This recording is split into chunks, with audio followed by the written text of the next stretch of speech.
welcome back to channel Rasayan Dunia. In this video we are going to start the new topic of organic chemistry, that is organic spectroscopy. So सबसे पहले चीज thumbnail पे आपने देखा होगा, this is the video for class BSc second year. But यहाँ से एक चीज मैं आपको बता दूं कि ये जो स्पेसिफिक वीडियो होने वाला है, ये जो इनिशियल वीडियो होने वाला है, ये हो सकता है बीएससी फर्स्ट ईयर के लिए भी, BSc second year, BSc third year and MSc previous as well as final, पांचों क्लासेस के लिए कॉमन वीडियो ही होने वाला है. इस वीडियो में मैं ऐसा क्या डिस्कस करने वाला हूँ कि ये पांचों क्लासेस के लिए होने वाला है. देखिए, जैसे ही आप बीएससी फर्स्ट ईयर से पढ़ना स्टार्ट करते हैं तो स्पेक्ट्रोस्कोपी आपका टॉपिक वहां से स्टार्ट हो जाता है.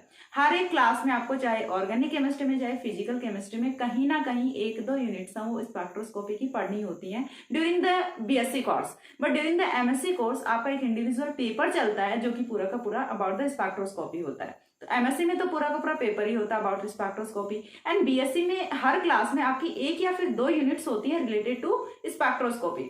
अब सबसे पहली चीज, अभी तक आपने तीन ही टाइप की केमिस्ट्री पढ़ी होती है, इनऑर्गेनिक पढ़ी होती है, ऑर्गेनिक पढ़ी होती है, फिजिकल पढ़ी होती है. ये जो फोर्थ टाइप आता है स्पेक्ट्रोस्कोपी, ये थोड़ा सा डिफरेंट आ जाता है. ठीक है, तो हम यहाँ पे बिल्कुल बेसिक से देखेंगे that what is spectroscopy.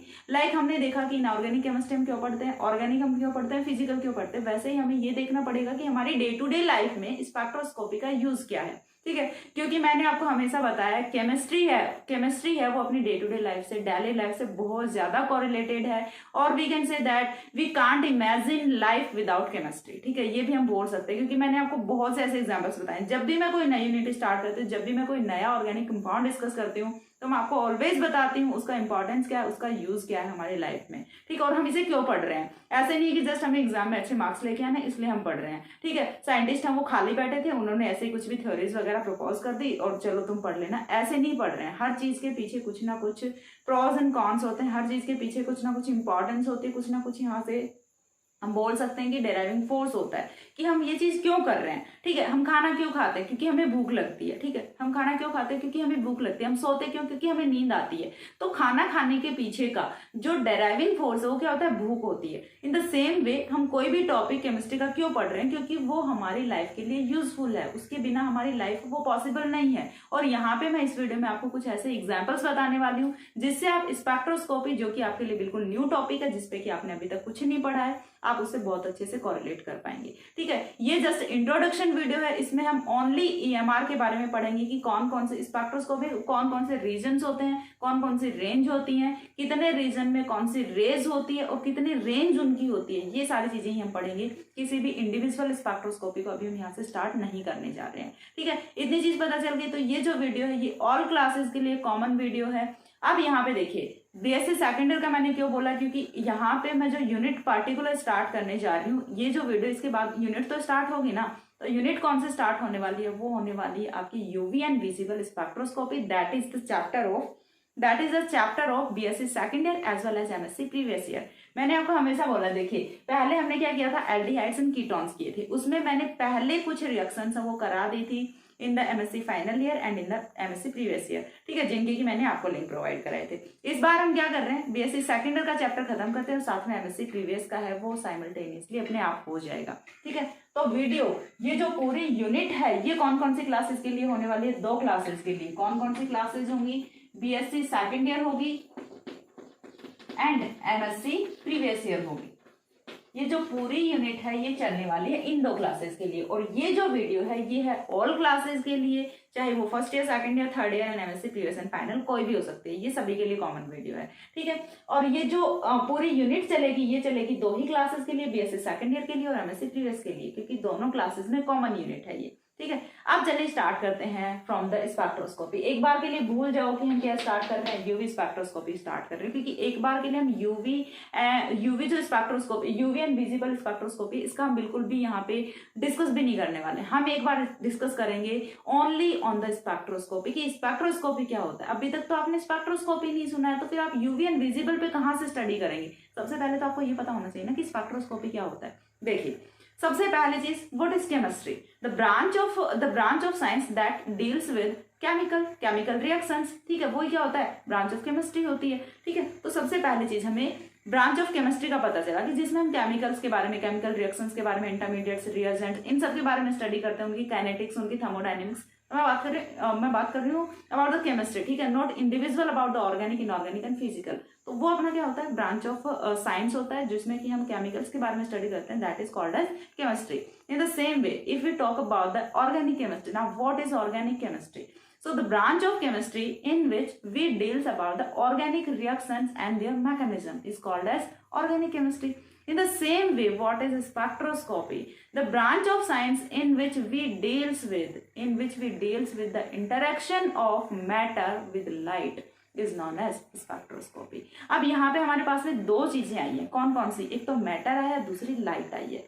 Light कौन सी भाई? लाइट हमारे जो सूर्य के प्रकाश से लाइट आती है, ठीक है, जो सनलाइट होती है हम उसकी बात कर रहे हैं, ठीक है। हमारे घर में अभी भी मैंने 3 लाइट्स जला रखी हैं, तो हम इस बार के लिए इन लाइट्स की बात नहीं कर रहे हैं, हम बात किसकी कर रहे हैं? हम जो हमारे जो सनलाइट होती है उसकी बात कर रहे हैं।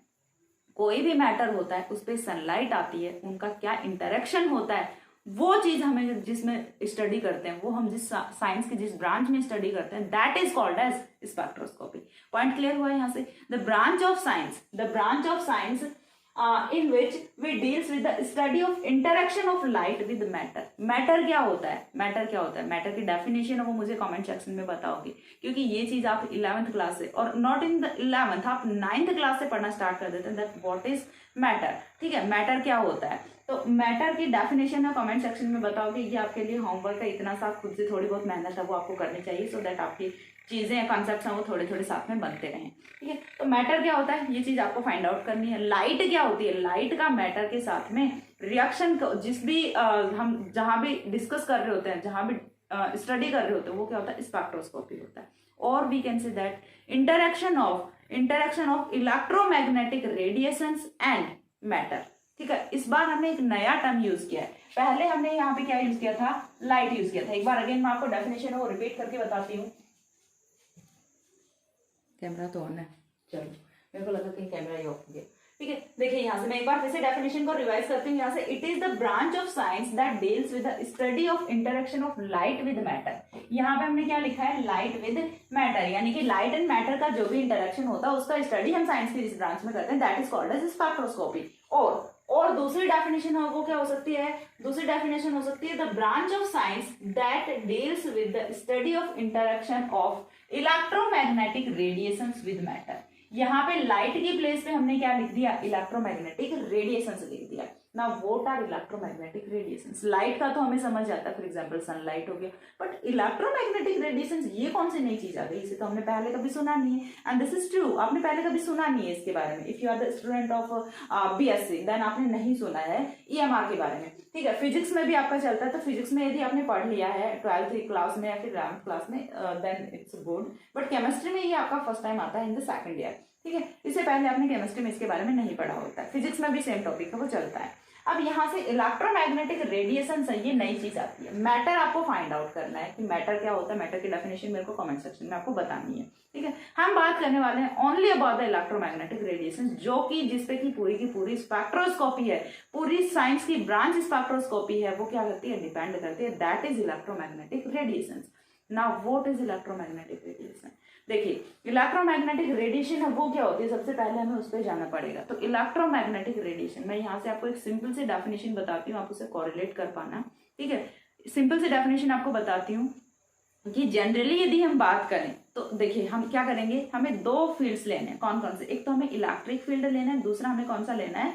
दूसरा हमें यहाँ से मैग्नेटिक फील्ड लेना है। मैं आपको इलेक्ट्रोमैग्नेटिक रेडिएशंस क्या होते हैं इस बात के बारे में बता रही हूँ, that what are electromagnetic radiations. तो हमें क्या करना है? We have to take the 2 types of fields. हमें कौन सा लेना है? एक तो इलेक्ट्रिक फील्ड लेना है, हमें एक तो लेना है इलेक्ट्रिक फील्ड, दूसरा हमें लेना है मैग्नेटिक फील्ड। मैग्नेटिक फील्ड हमें 2 फील्ड्स लेने हैं, दोनों फील्ड्स हैं, इन्हें इस टाइप से लेना है कि दोनों एक दूसरे के परपेंडिकुलर हों।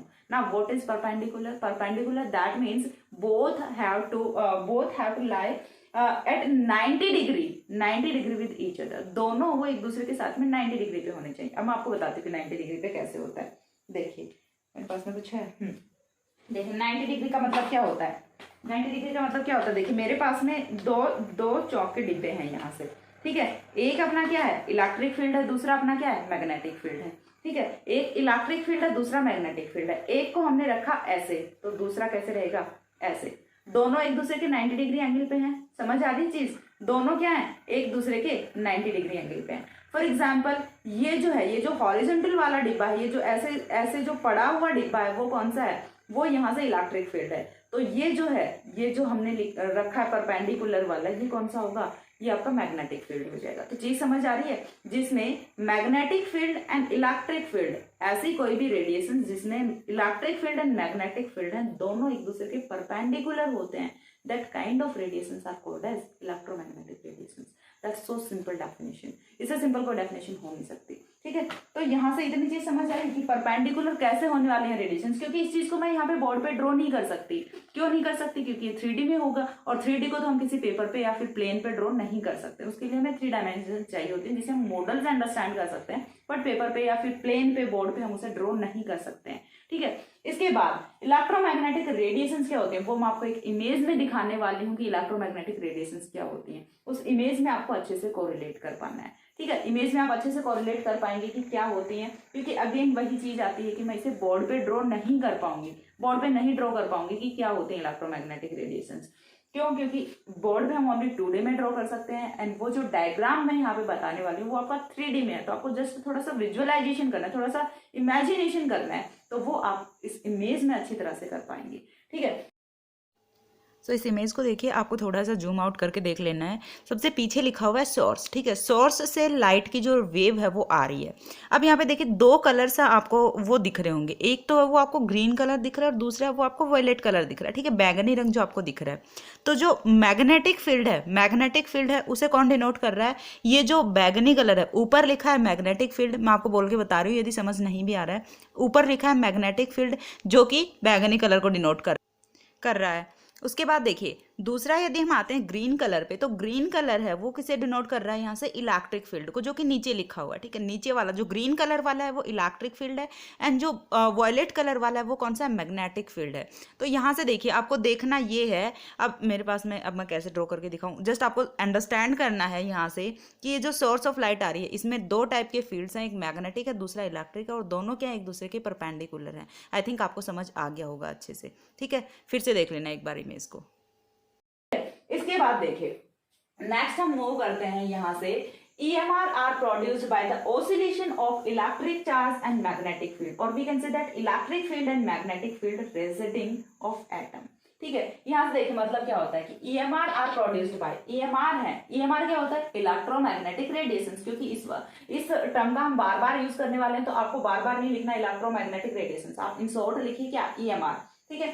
EMR produced by the oscillation of, EMR उनका प्रोडक्शन कैसे होता है, EMR कैसे बनती है, तो कैसे बनती है, सिंपल सा, oscillation of electric field and oscillation of magnetic field, दोनों का ऑसिलेशन होगा तो वहां से क्या क्या प्रोड्यूस होता है, EMR प्रोड्यूस होता है, इलेक्ट्रोमैग्नेटिक रेडिएशन प्रोड्यूस होती है। और जो दोनों फील्ड हैं, दोनों टाइप के फील्ड हैं, electric field as well as magnetic field, both have to perpendicular to each other, ठीक है, दोनों एक दूसरे के परपेंडिकुलर होने चाहिए। देन यहाँ से नेक्स्ट जो पॉइंट आता है वो आता है about the examples, what are electromagnetic radiations.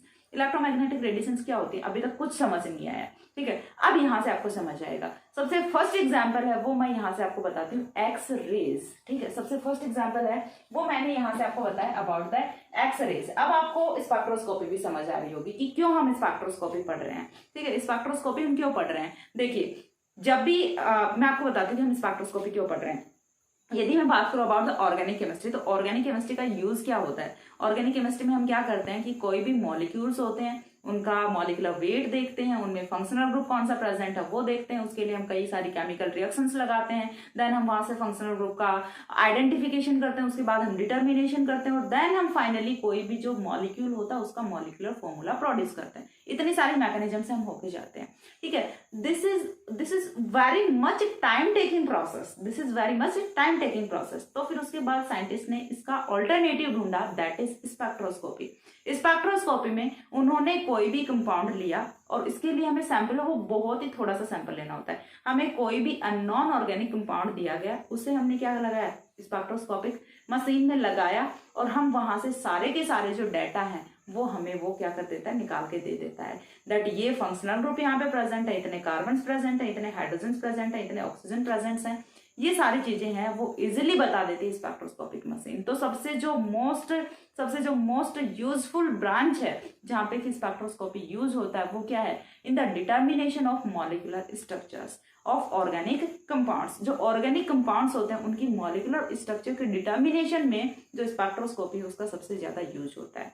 अब यहाँ से आती है एक्सरेज। अब आप स्पेक्ट्रोस्कोपी से कोरिलेट कर पाएंगे। अभी तक नहीं समझ आया था कि क्या होती है स्पेक्ट्रोस्कोपी, बट अब समझ आएगा।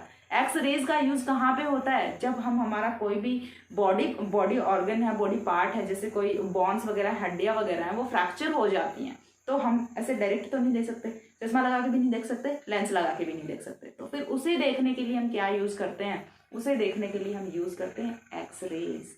एक्सरेज हम यूज करते हैं जिससे कि हमें एक वो थोड़ा काला काला सा चित्र बना के देता है, जिसमें हमारी हड्डियां हैं वो टूटी फूटी हुई सी आराम से दिख जाती हैं।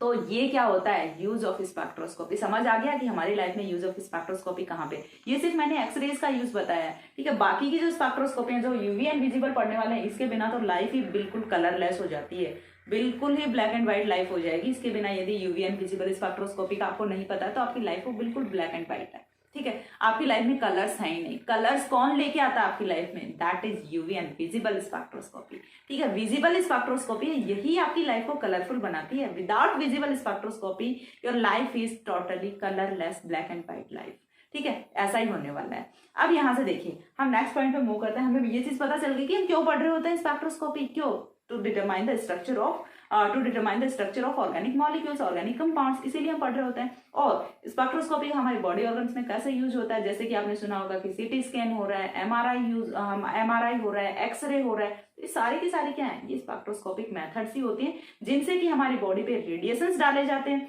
और वो रेडिएशंस वो एक स्पेक्ट्रा ड्रॉ करके दे देते हैं।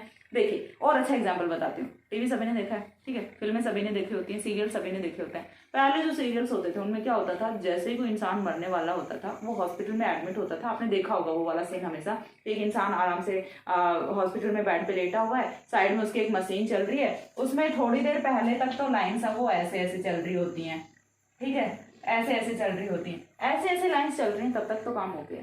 बट थोड़े टाइम बाद कभी कभी क्या होता था, ये लाइन ऐसे हो जाती थी, ये लाइन ऐसे हो जाती थी, लाइन सीधी आदमी भी सीधा, ठीक है। तो ये चीजें भी बताती है स्पेक्ट्रोस्कोपी। ये क्या चल रहा है, ये जो लाइंस ऊपर नीचे जा रही है, ये क्या है, ये स्पेक्ट्रम है। ये बता रहा है कि बॉडी में कौन कौन सी चीजें वो कैसे कैसे चल रही हैं, ठीक है। जब तक सब कुछ सही चल रहा है, लाइंस ऊपर नीचे चल रही है, दैट मीन सब कुछ सही चल रहा है। लेकिन जैसे ही लाइन सीधी हो जाती है, इंसान है वो भी सीधा हो जाता है और वो ऊपर चला जाता है। तो स्पेक्ट्रोस्कोपी का बहुत ही ज्यादा इंपॉर्टेंस है हमारी लाइफ में, and most of in the medicinal chemistry, जो हमारी मेडिसिनल केमिस्ट्री होती है या फिर जो हमारी मेडिकल लाइन होती है उसमें स्पेक्ट्रोस्कोपी का बहुत ही यूज होता है। और वो मैंने एक्सरे आपको सबसे अच्छा एग्जांपल बता दिया। कहो तो एक एक्सरे की भी फोटो अपलोड कर दूं यहाँ पे। रिसेंटली अभी मेरे मामा की बेटी का हाथ फ्रैक्चर हुआ था, उसकी हड्डी बिल्कुल ऐसे यहाँ से और यहाँ तक की बीच की हड्डी है वो बिल्कुल ऐसे अलग अलग हो गई थी, ठीक है। तो अभी उसमें वायर वगैरह डलवा के उसका ऑपरेशन करा दिया था। तो ऐसा होता है, एक्सरे से अच्छे से पता चल जाता है कि कैसे यहाँ से कौन सी हड्डी है वो फ्रैक्चर हुई है आपकी, जिससे कि डॉक्टर उसको बाद में ऑपरेट वगैरह करके ठीक कर सके। तो ये बहुत ही अच्छा यूज है। यदि सोचो एक्सरे नहीं होती तो आप उस हाथ को ऐसे ही लेके घूमते, ठीक है, उस हाथ को ऐसे ही लेके घूमते, नहीं पता चलता ना कि अंदर से कैसे हड्डी टूटी है, तो क्या करेगा डॉक्टर को भी थोड़ी ना पता कि अंदर से क्या हो रहा है। वो कौन बताता है, ओनली एक्सरे मशीन बताती है, बाकी कोई नहीं बता सकता। चलिए आगे मूव करते हैं, पता नहीं मैं कितनी बातें की जा रही हूँ। नेक्स्ट यहाँ से हम देखते हैं एग्जाम्पल्स के बारे में। एग्जाम्पल्स में देखिए, एक्सरे मैंने आपको बताया, ऐसे ही कौन सी होती है, कॉस्मिक रेज होती हैं, रेडियो वेव्स होती हैं, माइक्रोवेव्स होती हैं, गामा रेज होती हैं, IR इंफ्रारेड रेडिएशंस होती हैं, यूवी अल्ट्रावायलेट रेडिएशंस होती हैं, विजिबल तो रह गया, विजिबल लाइट होती है, ठीक है, विजिबल रेडिएशंस होती हैं। तो ये जो है ये सारी की सारी क्या है, EMR के टाइप से हैं, ठीक है। ये सब क्या है, EMR ही है। Microwave also EMR, radio wave also EMR, cosmic rays EMR, x rays EMR, IR EMR और UV EMR, सारी की सारी क्या है, EMR है। बट फिर इनमें डिफरेंस क्या है भाई, ये अलग अलग कैसे हो गई। तो ये अलग अलग हो जाते हैं किस बेसिस पे, उसका मैं आपको आगे एक चार्ट दिखाने वाली हूँ कि ये अलग अलग किस बेसिस पे होती है। अलग अलग होती है ये on the basis of wavelength, on the basis of energy, ठीक है। अभी तक आपको एनर्जी का ही मैं आपको बता देती हूँ कि इन सभी रेडिएशंस की एनर्जी है वो अलग अलग होती है। ठीक है, जरूरी नहीं है, ईएमआर के ही पार्ट हैं सारे, लेकिन किसी की एनर्जी कम होती है, किसी की एनर्जी ज्यादा होती है, तो एनर्जी के अकॉर्डिंग इन्हें डिवाइड किया गया है इन सभी रीजन्स में कि कौन सा आपका माइक्रोवेव रीजन होगा, रेडियो वेव होगा, कॉस्मिक होगा, एक्सरेज होगा या फिर यूवी होगा, विजिबल होगा, कौन सा रीजन होगा वो डिपेंड किस पे करेगा, वो डिपेंड करेगा on the energy of EMR कि ईएमआर है उसकी एनर्जी क्या है। उसके बाद हमें देखना है about the characteristic properties of EMR, characteristics of EMR, यानी कि ईएमआर की कैरेक्टरिस्टिक क्या क्या होती हैं। तो सबसे पहली चीज हम यहाँ पे ये बताऊंगा आपको कि ईएमआर की सबसे जो मेजर कैरेक्टरिस्टिक प्रॉपर्टी होती है वो ये होती है कि ईएमआर को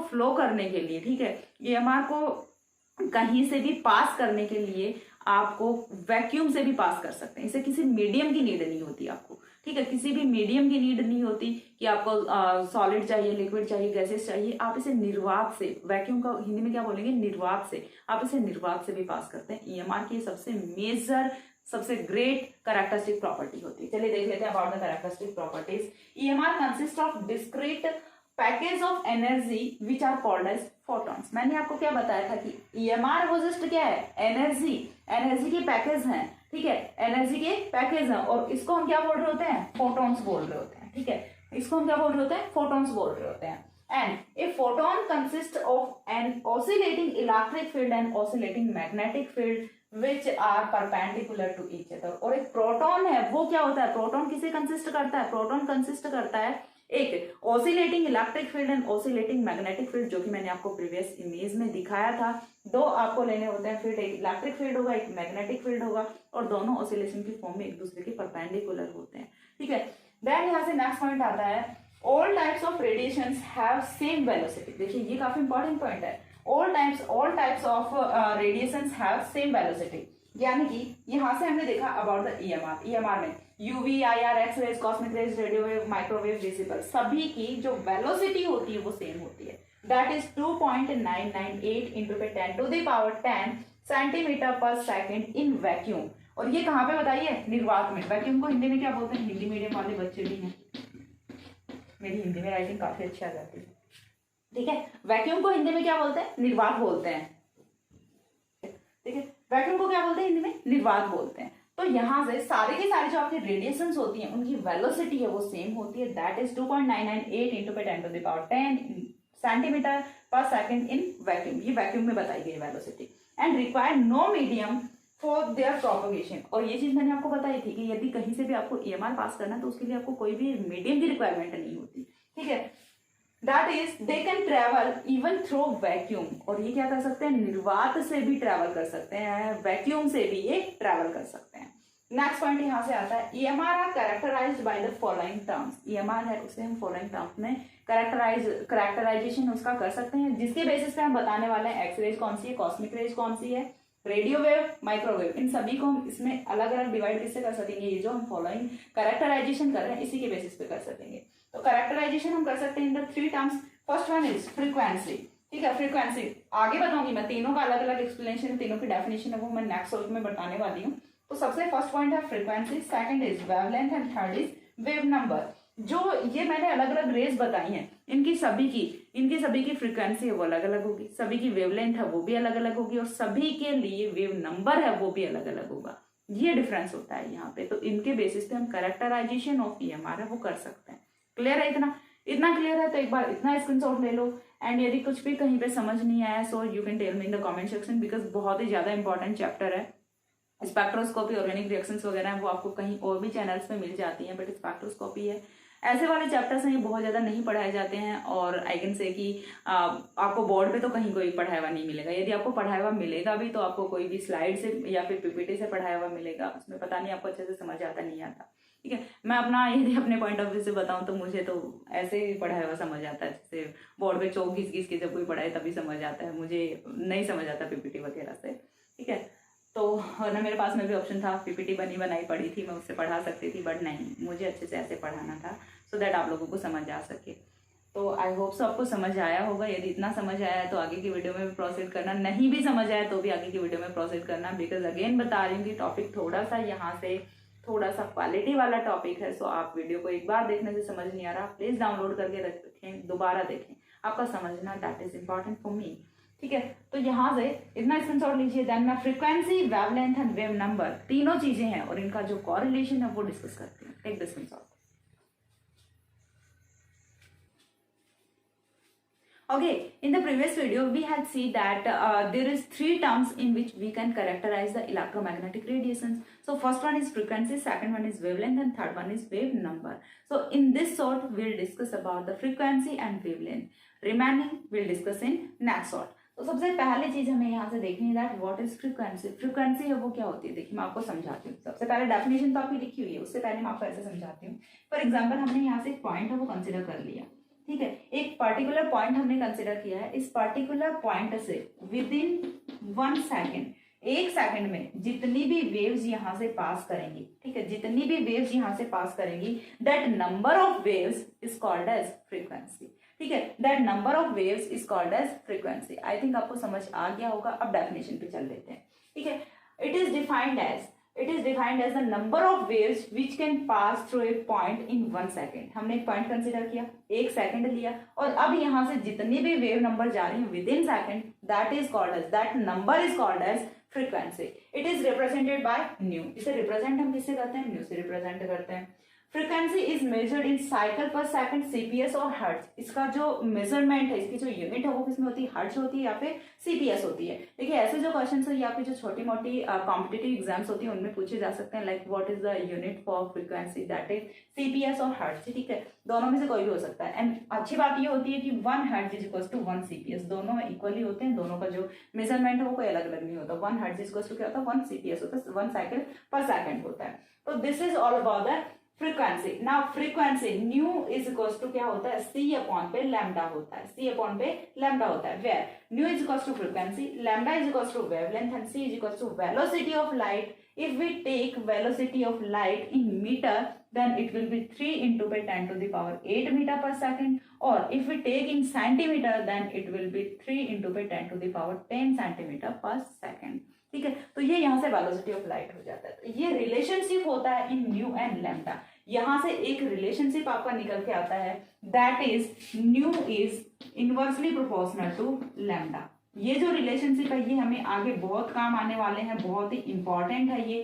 ठीक है, बहुत ज्यादा इंपॉर्टेंट रिलेशनशिप यहाँ से निकल के है जिसका हम आगे यूज करेंगे। That frequency is inversely proportional to lambda, यानी कि किसी भी ईएमआर का यदि फ्रीक्वेंसी ज्यादा है देन उसका वेवलेंथ है वो क्या होगा, ऑलवेज कम होगा। यदि वेवलेंथ ज्यादा है देन फ्रीक्वेंसी है वो ऑलवेज क्या होगा, कम होगा। पॉइंट यहाँ से समझ आ रहा है, that frequency is inversely proportional to lambda. C को हम नहीं कंसिडर कर रहे, सी से हमारा कोई लेना देना नहीं है, because C is constant. Then हम यहाँ से क्या कर रहे हैं, nu is inversely proportional to lambda. ये काफी इंपॉर्टेंट रिलेशनशिप है, ये इवन कई एग्जाम्स में पूछा जा सकता है। इस रिलेशनशिप से आप बहुत सारे क्वेश्चन है वो भी सॉल्व कर सकते हैं।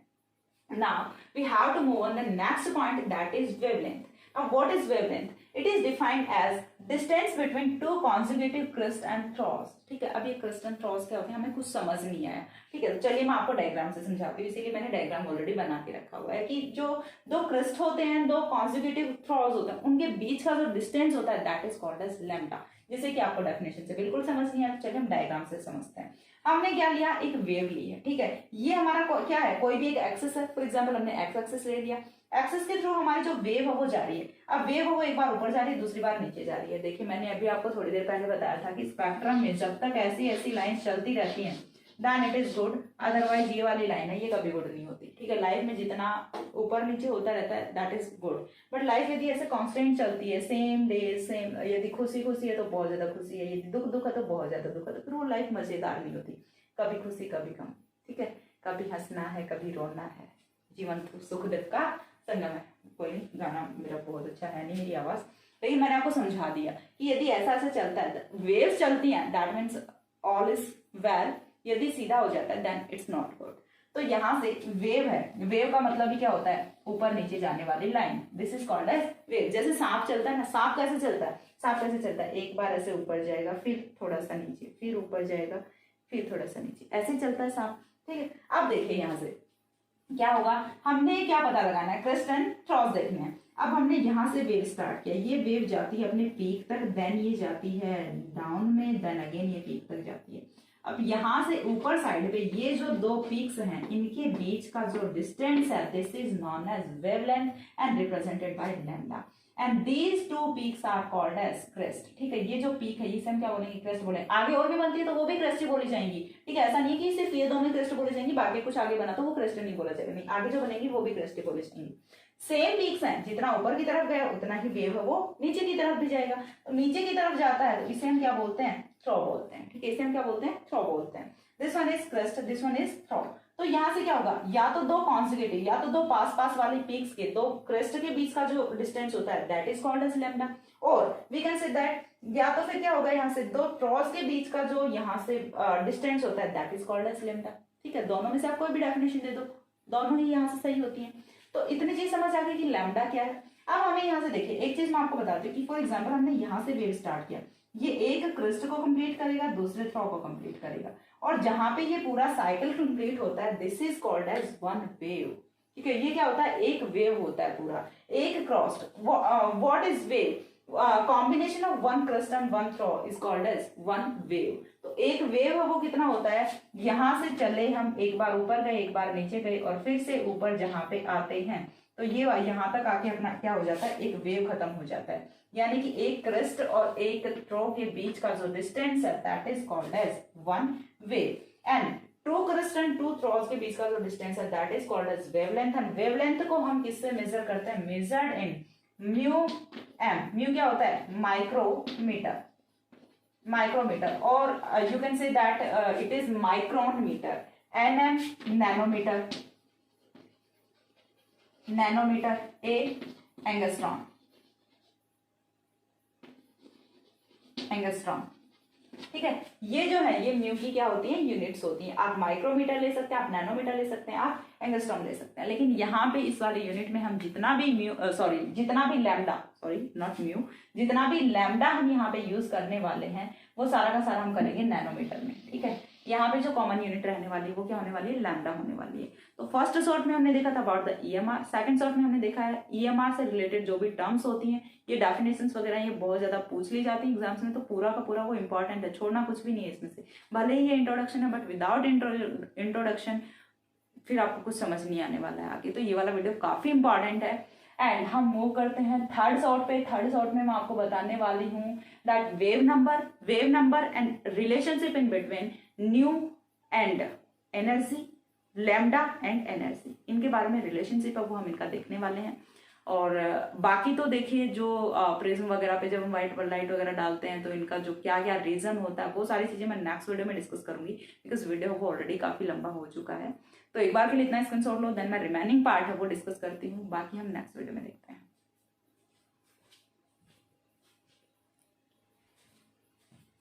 ओके, सो यहाँ से देखिए अभी तक हमने कितना देख लिया, अबाउट द वेवलेंथ देख लिया, अबाउट द फ्रीक्वेंसी देख लिया। अब यहाँ से हमें देखना अबाउट द वेव नंबर। देखिए सबसे पहली चीज वेव नंबर क्या होता है, वेवलेंथ के बारे में हमने देख लिया और फ्रीक्वेंसी के बारे में हमने देख लिया। फ्रीक्वेंसी में हमने क्या देखा था कि कोई भी हमने यहाँ से पॉइंट फिक्स किया था। ठीक है, फ्रीक्वेंसी अगेन एक बार से बता रही हूँ, हमने कोई भी पॉइंट फिक्स किया था एंड यहाँ से हमने विद इन 1 सेकेंड कितनी वेव्स जा रही थी, that number is called as frequency. But इस बार हमें क्या देखना है about the wave number. Wave number क्या होता है, तो वेव नंबर क्या होगा, it is defined as number of waves which can pass through per unit length. तो यहां से क्या होगा कि एक सेकंड में कितनी भी, फॉर एग्जांपल हमने यहाँ से 1 सेंटीमीटर लेंथ ले ली है। ठीक है, दिस इज 1 सेंटीमीटर लेंथ। तो यहां से जितना भी वेव नंबर पास हो रहा है, ठीक है, जितनी भी वेव्स यहां से जा रही हैं, this number is called as wave number. एक पॉइंट से एक सेकंड में कितनी जा रही है that is called as frequency, और एक यूनिट लेंथ से, ठीक है, पर यूनिट लेंथ से यहाँ पे कितनी वेव्स जा रही है विद इन 1 सेकंड, वो क्या होगा यहाँ से वेव नंबर होने वाला है। तो डेफिनेशन आई थिंक आपको समझ आई होगी। इसके बाद it is reciprocal of wavelength. ठीक है, एक हमने देखा था फ्रीक्वेंसी क्या था, न्यू था। ठीक है, अब हम बात कर रहे हैं about the wave number. Wave number is represented by nu bar. ठीक है, इसे हम डिनोट किससे करते हैं, न्यू बार से डिनोट करते हैं। And it is reciprocal of wavelength expressed in centimetre inverse. ठीक है, अब देखिए यहाँ से थोड़ा सा आपको दिमाग लगाना पड़ेगा, थोड़ी सी चीजें समझनी पड़ेंगी। हमने इससे पहले एक चीज देखी थी that nu is inversely proportional to lambda. ठीक है, nu is inversely proportional to lambda. ये चीज हमने यहाँ से पहले देखी थी, इससे पहले वाले शॉर्ट में, प्रीवियस शॉर्ट में। यहाँ पे हमने क्या डिसाइड किया था, यहाँ से हमने क्या आइडेंटिफाई किया था, that frequency and wavelength are inversely proportional to each other. Frequency and wavelength are inversely proportional to each other. But यहाँ से न्यू बार जो है ये क्या होता है, 1 अपॉन पे लैम्डा होता है, ठीक है। न्यू बार है वो क्या होता है, 1 अपॉन पे लैम्डा होता है, यानी कि इसका क्या होता है, रेसिप्रोकल होता है। रेसिप्रोकल का मतलब क्या होता है, फॉर एग्जाम्पल हमने यहाँ से लिया है कोई भी c इज इक्वल टू हमने ले लिया 2/1 ले लिया, देन इसका जो रेसिप्रोकल है वो क्या होगा, 1/2 हो जाएगा। यानी कि जो नीचे वाली यूनिट है इसे हम क्या कहाँ पे ले जाएंगे, ऊपर ले जाएंगे। This is reciprocal. सिंपली आपको यही करना होता है कि नीचे वाली है उसको ऊपर कर दीजिए, ऊपर वाले को नीचे कर दीजिए, यही रेसिप्रोकल होता है। तो ये जो लैम्डा, ये जो न्यू बार है ये क्या होता है, लैम्डा का रेसिप्रोकल होता है। जब हम इसे सेंटीमीटर में ले रहे होते हैं तो nu is equal to, nu bar is equal to क्या हो जाएगा, सेंटीमीटर इनवर्स हो जाएगा, ठीक है। जितनी भी वैल्यू लैम्डा की होगी सेंटीमीटर में, सेम वैल्यू न्यू बार की होगी इन द सेंटीमीटर इनवर्स, ठीक है। ये क्या हो गया, रेसिप्रोकल होता है। ये समझ आ गई यहाँ से। तो ये था अबाउट द वेव नंबर। अब इसके बाद में नेक्स्ट जो पॉइंट है वो हम देखने वाले हैं कि ईएमआर है वो क्या होता है, जस्ट एक एनर्जी तो होती है। ईएमआर क्या होता है, अरे कोई भी रेडिएशन आ रही है, जब भी आप पे सनलाइट पड़ती है तो आपको क्या फील होता है, थोड़ा गर्म सा फील होता है, दैट इज एनर्जी।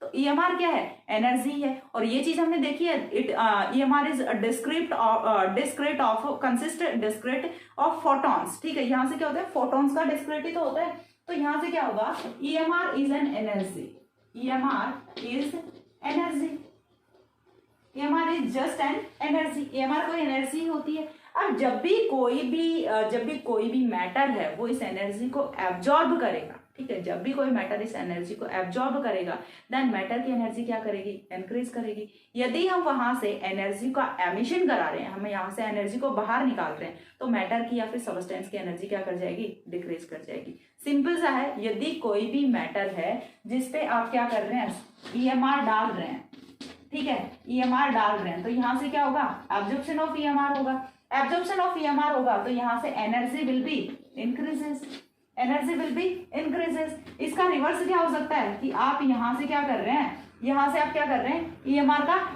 एमिशन करा रहे हैं, ठीक है। This one is emission. Emission आपने कराया ईएमआर का, जब आप एमिशन करा रहे हैं तो यहाँ से energy will be decreases, energy क्या करेगी, डिक्रीज करेगी। तो यहाँ से EMR is just an energy, ये चीज समझ आती है। And energy of one photon, energy होती है, और एनर्जी क्या है, फोटोन्स का ही तो एक कॉम्पैक्ट रूप होता है, कॉम्पैक्ट फॉर्म होता है। तो यहाँ से क्या होगा, energy of one photon, energy of one photon. देखिए अच्छे से अंडरस्टैंड करना है, कॉन्सेप्ट है वो थोड़े से एक दूसरे से बिल्कुल ऐसे हट के जा रहे हैं, लेकिन फिर भी आपको अंडरस्टैंड करना है, कोरिलेशन बनाना है। Energy of one photon E is equal to H nu, हमने बहुत बार पढ़ा होता है, ठीक है। फिजिक्स में तो आपने बहुत बार पढ़ा होता है। E इज इक्वल टू क्या होता है, एच न्यू होता है। यहाँ से E है उसका तो हमें पता है, सिंस न्यू का भी हमें पता है, न्यू व्हाट इज न्यू, तो न्यू का हमने देखा था C बाय लैम्डा, ठीक है। Nu since nu is equal to C by lambda, ये चीज हमने पहले ही देख ली थी, nu is equal to C by lambda. So we can rewrite the equation in the form of E is equal to H as it is रहेगा C by lambda, H C by lambda. हो गया यहाँ से इतनी चीज। तो ये क्या आ गया, एक नया इक्वेशन आ गया कि एनर्जी को हम लिख सकते हैं in the format of E is equal to H C by lambda. इतनी चीज यहाँ से अंडरस्टैंड है। अब इसके बाद नेक्स्ट पॉइंट हमें यहाँ से ये देखना है, मैंने आपको बोला था कि यहाँ से हम दो रिलेशनशिप एस्टैब्लिश करेंगे। First one was that nu is inversely proportional to lambda. First relationship हमारा यहाँ से ये था कि जब भी ईएमआर की फ्रीक्वेंसी इंक्रीज करेगी तो वेवलेंथ है वो डिक्रीज करेगी, ठीक है। जब भी किसी भी ईएमआर की फ्रीक्वेंसी इंक्रीज करेगी तो वेवलेंथ क्या करेगी, डिक्रीज करेगी। इनका आगे आपको अच्छे से समझ आएगा जब भी मैं आपको बताऊंगी, नेक्स्ट वीडियो में मैं आपको बताऊंगी, तो इन चीजों का हम अच्छे से यूज करने वाले हैं। नेक्स्ट यहाँ से हमने लिया है ये वाला हमने यहाँ से फॉर्मेट लिया है, ठीक है। इसमें देखिए यहाँ से दूसरा रिलेशनशिप क्या आता है कि E is directly proportional to nu, because H is equal to constant, we know that. तो यहाँ से E is directly proportional to क्या होगा, न्यू होगा। यानी कि एनर्जी एंड फ्रीक्वेंसी क्या होती है, डायरेक्टली प्रोपोर्शनल होती है। एनर्जी ज्यादा होगी तो फ्रीक्वेंसी भी ज्यादा होगी, फ्रीक्वेंसी ज्यादा होगी तो एनर्जी भी ज्यादा होगी। फर्स्ट रिलेशनशिप यहाँ से यह है। Second relationship is E is directly proportional to is directly proportional to nu, यानी कि फ्रीक्वेंसी एंड एनर्जी वो क्या होती है, एक दूसरे के डायरेक्टली प्रोपोर्शनल होती है। तो यहां से lambda is also will be also inversely proportional to energy. क्यों? क्योंकि ये दोनों डायरेक्टली प्रोपोर्शनल है। तो यहाँ से जो थर्ड स्टेटमेंट आता है वो क्या आएगा, energy is inversely proportional to lambda. और ये जो तीनों चीजें हैं ये बहुत ही काम की चीजें, इन्हीं पे आपका पूरा का पूरा EMR चलेगा, पूरी की पूरी स्पेक्ट्रोस्कोपी चलेगी, जो कि हम UV विजिबल करने वाले हैं। दैट यदि किसी भी रेडिएशन के लिए एनर्जी ज्यादा होगी, किसी भी EMR के लिए एनर्जी ज्यादा होगी, तो उसकी वेवलेंथ वो कम हो जाती है। ठीक है, वेवलेंथ क्या हो जाती है, कम हो जाती है। एनर्जी एंड फ्रीक्वेंसी दोनों चीजें इक्वल होती हैं, दोनों क्या करती हैं, दोनों एक दूसरे के डायरेक्टली प्रोपोर्शनल होती हैं। Energy increase, frequency increase, but energy increase, wavelength decrease, frequency increase, wavelength decrease. ये यहाँ से रिलेशनशिप होते हैं, 3 रिलेशनशिप जो कि हमें यहाँ से एस्टेब्लिश करने थे। ये तीनों रिलेशनशिप है, ये काफी यूजफुल है, जिनका हम आगे फर्दर यूज करेंगे। सो आज के वीडियो में था इतना ही, ये था जस्ट इंट्रोडक्शन। एंड जितना हो सके वीडियो को शेयर कीजिए, बिकॉज काफी इंपॉर्टेंट टॉपिक है, तो सारे लोगों तक पहुंचना चाहिए। एंड नेक्स्ट हम मिलते हैं दूसरे वीडियो में, इसी से आगे का हम कंटिन्यू करेंगे। तब तक के लिए see ya, have a good day, thanks for watching. And यदि कोई भी डाउट होता है so please tell me in the comment section, I solve it. जितना मुझसे पॉसिबल हो पाएगा मैं ट्राई करूंगी, ठीक है, उसे नेक्स्ट वीडियो में। लेकिन जितना जल्दी हो सके तो जो भी प्रॉब्लम्स हैं वो आप जल्दी से बता देना इसी वीडियो के कमेंट्स में, क्योंकि जिससे कि मैं जो भी प्रॉब्लम्स आते हैं उन्हें नेक्स्ट वीडियो में सॉल्व कर सकूं। यदि आप बता रहे 5-6 दिन बाद, जब तक मैं दूसरा वीडियो रिकॉर्ड कर चुकी होंगी, फिर उसके बाद प्रॉब्लम्स उनका सॉल्यूशन नहीं किया जा सकता है। कमेंट्स में मैं कितना ही एक्सप्लेन कर पाऊंगी, नहीं कर पाऊंगी अच्छे से। सो जल्दी से वीडियो को देख के सभी लोगों तक शेयर कर देना है, और अच्छे से जितने भी लोगों तक पॉसिबल हो पाए शेयर करो, ताकि सभी लोग अभी देख के जो भी उनकी कवरेज होती है वो मुझसे पूछ सकें अभी, ठीक है। सो बाय बाय, टेक केयर।